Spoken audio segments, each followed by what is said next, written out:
আসসালামু আলাইকুম প্রিয় দর্শক, আজকে আমি আপনাদের সামনে তুলে ধরার চেষ্টা করব রানীগঞ্জ, বটতলা ও লাকপুর এই ৩টি অঞ্চলের সাথে সংযোগ স্থাপনকারী শীতলক্ষ্যা নদীর উপর ১০ম সেতুর বিষয় নিয়ে।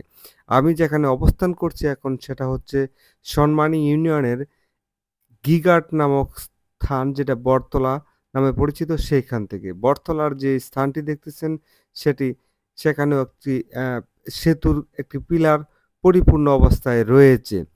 এখানে বালুর চর হিসেবে পরিচিত, কারণ এখানে বালু এনে রাখা হয়েছে। আপনারা দেখতে পাচ্ছেন এই শীতলক্ষ্যা নদী পারাপারের জন্য কত কষ্ট এই অঞ্চলের মানুষকে সহ্য করতে আসছে, সহ্য করে যুগের পর যুগ ধরে মানুষ বসবাস করে আসছে। আর এই সেতুটি নির্মাণ হওয়ার ফলে এই সমস্যার সমাধান হবে এবং ২ অঞ্চলের মাঝে, বিশেষ করে ৩টি অঞ্চলের সাথে একটি সংযোগ স্থাপন হবে। একদিকে রয়েছে দুর্গাপুর ইউনিয়নের রানীগঞ্জ, যেখানে দেবী রানী বসবাস করত, সেই থেকে তার নামকরণ হয়েছে রানীগঞ্জ। আর লাকপুর, সেখানে একটি বিখ্যাত ব্যক্তির বিয়ে হয়েছিল তৎকালীন সময়ে, প্রাচীনকালে ১,০০,০০০ টাকা দেনমোহরে, সেই থেকে তার নাম হয়েছে লাকপুর। আর গিগাট, যেটা বটতলা, তার নাম গিগাট হওয়ার কারণ হচ্ছে এখানে হিন্দু সম্প্রদায়ের লোকজন পূজা করত ঘি দিয়ে, সেই দূর থেকে নাম হয়েছে গিগাট।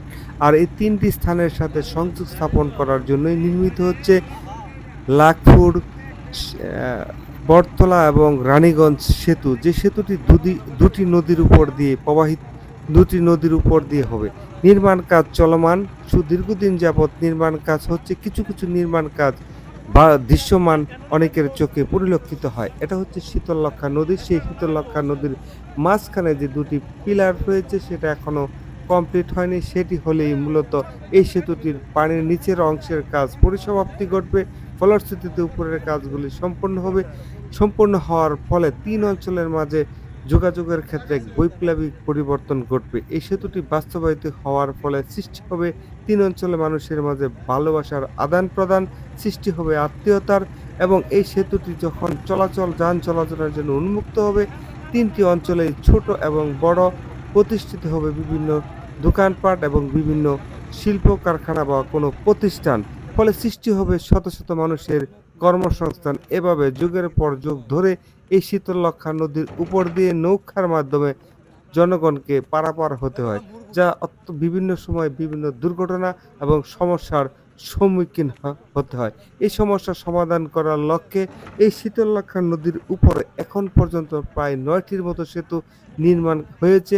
এটি হচ্ছে ১০ম সেতু। শামীম ওসমান ব্যাপারী, শীতল